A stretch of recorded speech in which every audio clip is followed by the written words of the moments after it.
Your attention is being exploited. You think you're watching videos on YouTube, but in actuality, your brain is being manipulated to keep you locked in for as long as possible to maximize potential revenue. And content creators can see exactly what keeps your attention and what doesn't. This is the retention data for one of my recent videos, which allows me to see dips and spikes in attention. And if I were smart, I'd study these carefully to maximize retention to increase potential AdSense revenue. It's called the attention economy. And it sucks, but it's also unavoidable because what it means to exist as a human these days is basically to exist as a human on the internet. The point of all this is to capture, maintain, and manipulate your attention and then monetize it however possible. And then to do that over and over again on an infinite loop until you die. You know, we live in one big casino of stress and anxiety that's rewiring our brains in ways that benefit a very small group of assholes who are making our lives very bad. I think a bird just peed on me, by the way. Nature's crap. Much like how a fossil fuel-based economy has made the planet less habitable for the sake of profit, an attention-based economy is making our own mental lives less habitable and enjoyable for the sake of even more profit. So what in the fuck are we supposed to do other than turn the computer off and go live in the woods? Which is only possible if you're someone who would do really well on the show alone, or if you inherited money because your great-great-grandpa did some very bad things. Are the rest of us left to just click and swipe and scroll our way deeper into the depths of our own digital servitude?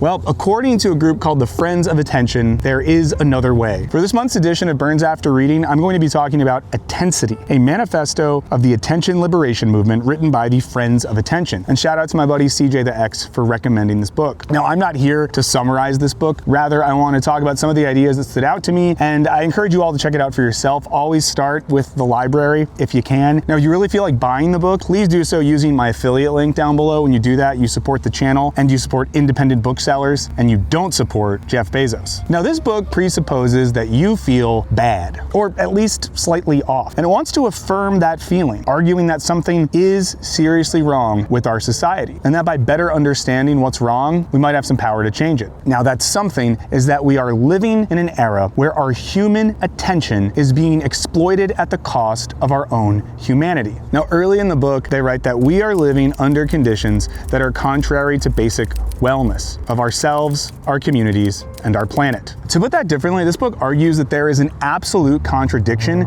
between the economic conditions of the attention economy and the existential nature of our own humanity. Because what's good for the former is absolutely devastating for the latter. And we're living in an era where even our most common sense understandings of what attention is actually benefit those who seek to further exploit us. Okay, so we all know that the attention economy doesn't just monetize our attention, but our data, because the longer that we hang out online, caught up in the newest digital drama, the more data that we're spreading around, which helps some of the weirdest little guys make money. You know, it's a sort of fracking when you think about it. And this affects all of us because our personal data is everywhere on the internet. And the number of data breaches which make our data vulnerable to some very uncool dudes is rising every year. According to the annual data breach report by the Identity Theft Resource Center, it went up by 211% from 2023 to 2024, due mainly to 5 mega breaches. And that's why I love using this video sponsor, Incogni. Incogni tracks down and removes your data from multiple websites, including online directories, people search sites, and commercial databases. The process is fully automated for hundreds of known data brokers, which are companies that collect and sell your data without your consent. And then because data can reappear on these sites, Incogni repeatedly removes it for you. And they have a custom removal feature, which can take down almost anything exposed about you on the internet. You just send them a link and your dedicated privacy expert will handle it for you. You know, it's like if you Google yourself and you find something weird and you wish it was on the internet, you get the link, you send it to them, they take care of it. This helps reduce the risk of scams while protecting your online and offline privacy, while helping you take back control of your personal data so you know where it is and how it's being used. So if you want to protect yourself from online data brokers and sketchy online criminals, check out Incogni today. It's really easy. You just create an account using a bare minimum of information that they're going to use to track down your profiles online. You then authorize Incogni to legally contact hundreds of data brokers on your behalf. They'll then remove your information from any data brokers on their list and any site that you send them with the custom removal feature. You know, there's a lot of potentially very unfun outcomes of having our personal data all over the internet, but hey, if they can't find you, they can't harm you. I started using Incogni last fall, and so far they've completed 425 removal requests for me, with 17 more currently in progress. They did all this when I was just, hanging out, doing whatever. So join me in taking your personal data back with Incogni. Use the code BURNS at the link below to get 60% off your annual plan, or you can just go to incogni.com/burns. Thanks again to Incogni for sponsoring the channel. Because the smart men of Silicon Valley, well, they usually talk about attention as a sort of task-directed tool where we focus our awareness, but this isn't the only definition of attention. There's also a sort of attention that looks more like a type of careful waiting, an openness to what might unfold outside of our own control. This looks like what it might mean to pay attention to a work of art, or pay attention during a moment of prayer or worship, or simply sit outside and pay attention to what's unfolding around you. This sort of attention is more about an openness to experience than it is about the completion of a task. As someone who sees a lot of improvised jazz music, this really makes a lot of sense to me, as in that experience, beating the audience is about being open to something organically and unexpectedly happening between the musicians, or even between the musicians and the audience. It's very special. Go see live jazz music if you can.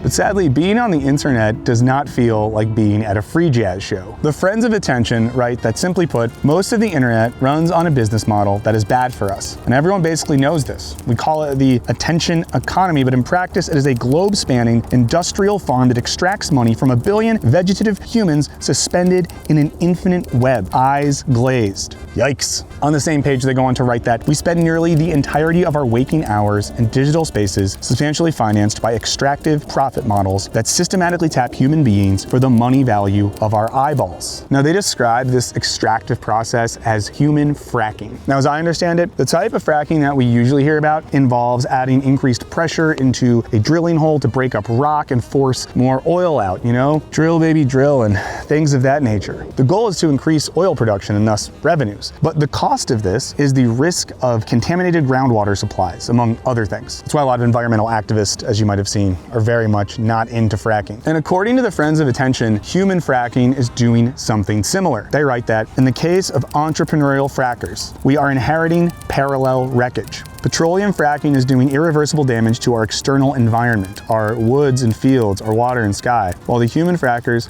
are verifiably destroying our interior environment, our minds and hearts, our ability to be and to sit with ourselves and the people we love. Shout out the people we love. Now, in both of these cases, the short-term profits of private corporations are prioritized over the long-term health of organic systems, like the climate and our humanity.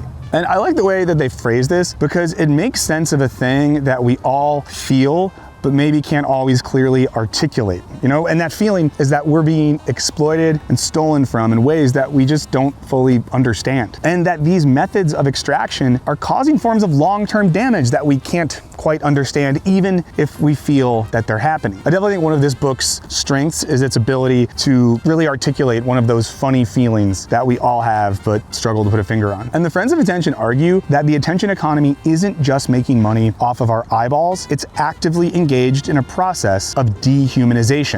In the process of fracking us, it's also making us less human. And in the book, they acknowledge that there's research that wants to argue the opposite, that actually things aren't so bad and there's a lot of interesting things we could learn about human attention, but they note that a lot of that research is equivalent to the research that's on the harms of smoking but funded by tobacco companies, or research on climate change funded by big oil. It's often tech companies who directly benefit off human fracking that will fund research that's like, it's actually not so bad. The phone's pretty good for you. The phone is like a vitamin.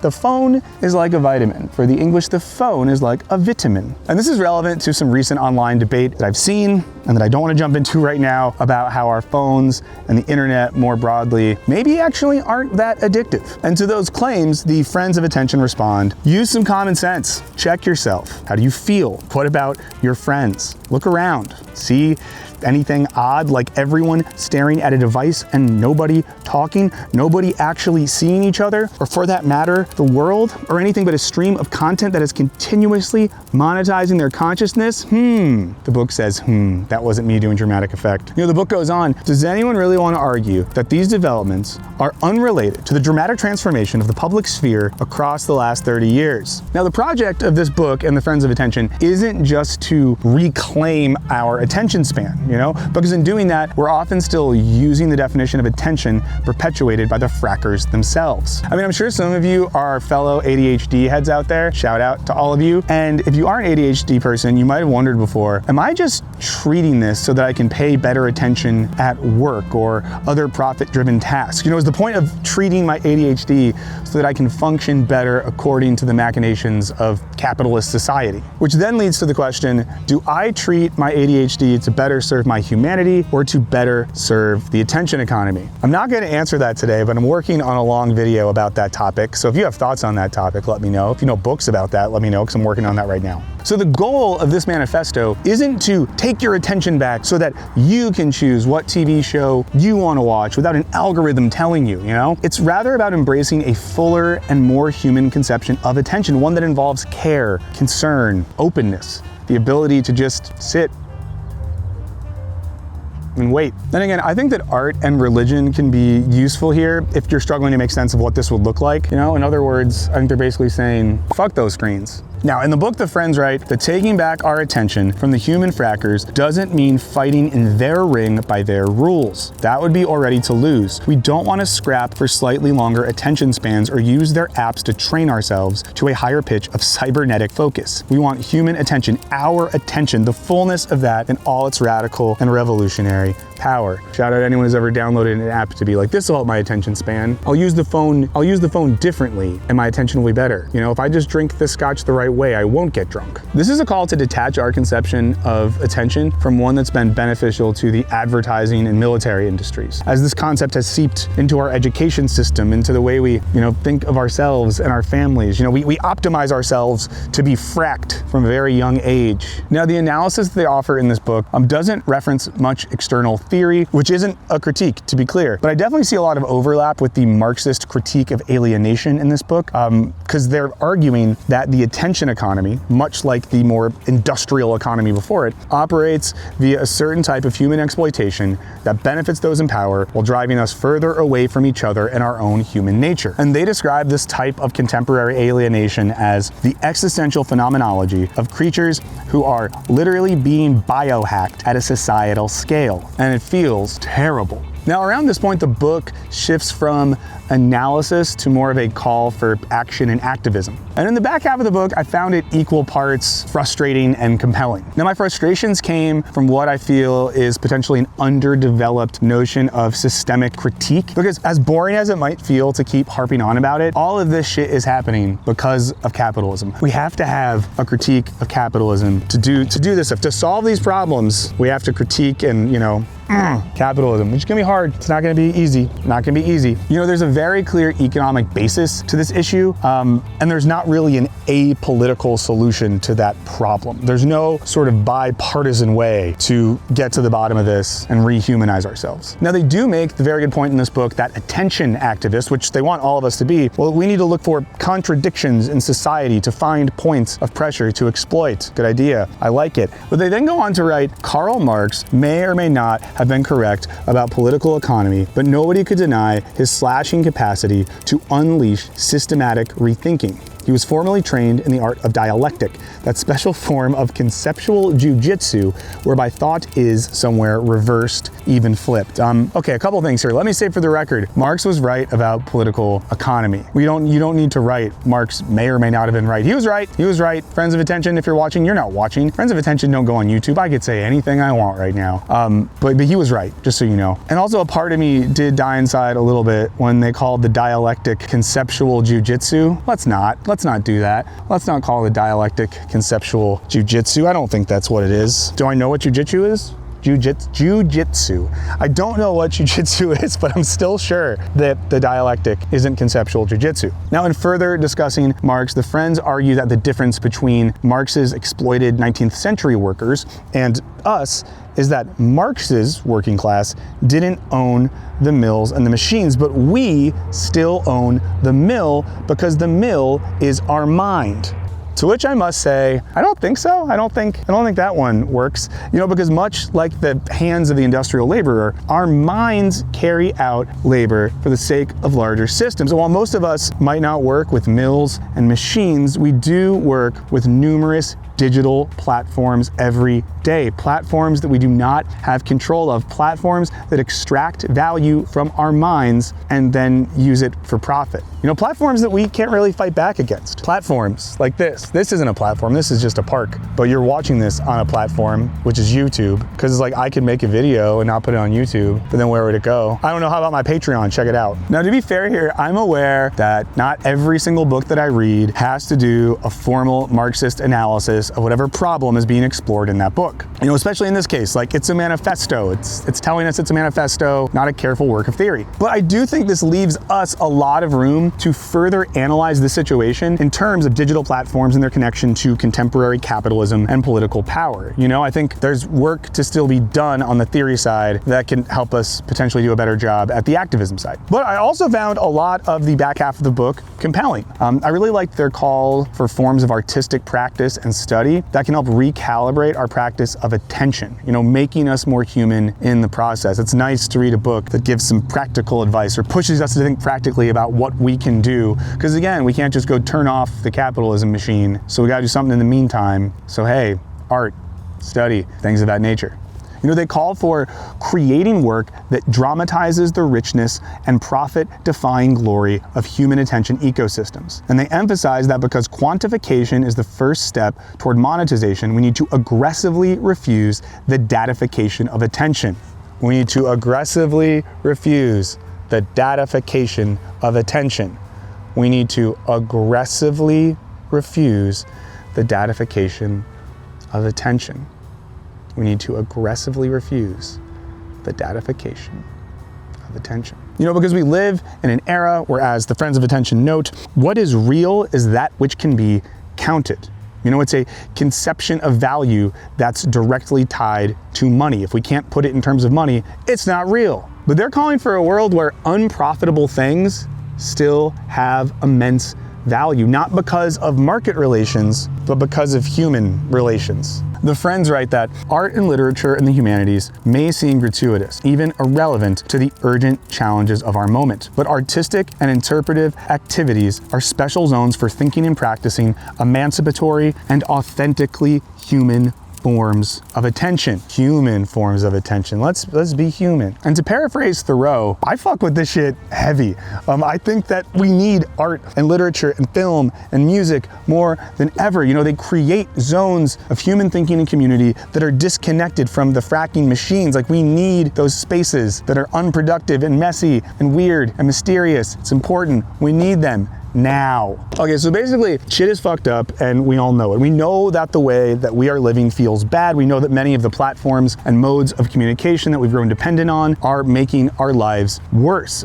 We might be becoming more efficient, more locked in, but it all feels less human. Or to put it differently, our humanity has become an afterthought, something that we're allowed to embrace and explore in exceptional moments as like a little treat. So I don't know, let's take our attention and our humanity back. And while books like this are a really good starting point, I really do recommend reading this one. The most important thing is that we use analysis like this to facilitate new forms of social practice and community that fight against the dehumanizing effects of the modern attention economy. And it's especially hard to think about how to form that community via these digital platforms, but we gotta do it. We gotta do it. So I will say thank you so much for being here and for watching this. I wanna give a big shout out to all of my patrons. This channel is primarily supported via Patreon. If you've thought about joining before, I'll just say some new stuff is coming and prices are gonna increase soon for new users. So jump on board if you haven't already. I'm really working on some stuff to try to make that place a little more communal. I'm adding some new features. We're gonna have some guest lectures. It's gonna be fun. And if that's too much to ask, which fine, I get it. It's a lot to ask. Please do subscribe to the channel. Please do like this video. Please do leave a comment that says some stuff about how you feel about this video so that we can sort of fuel the attention economy, but for a good way, so this video can get attention, but I don't want it to get attention for money. I want it to get attention because I think this is important and this is a book and you could read this book. Read this book, I think. You don't have to read the book, but you could read the book. I like books. Oh, there's a bird. That's a tree. It's nice to be outside. Can you believe this is what we have to do for our whole lives? They just want us to be outside forever. They want us to be inside forever. Inside at the desk. Outside is a treat. Inside is real. Outside is a special treat, you know? It's a special treat. Oh.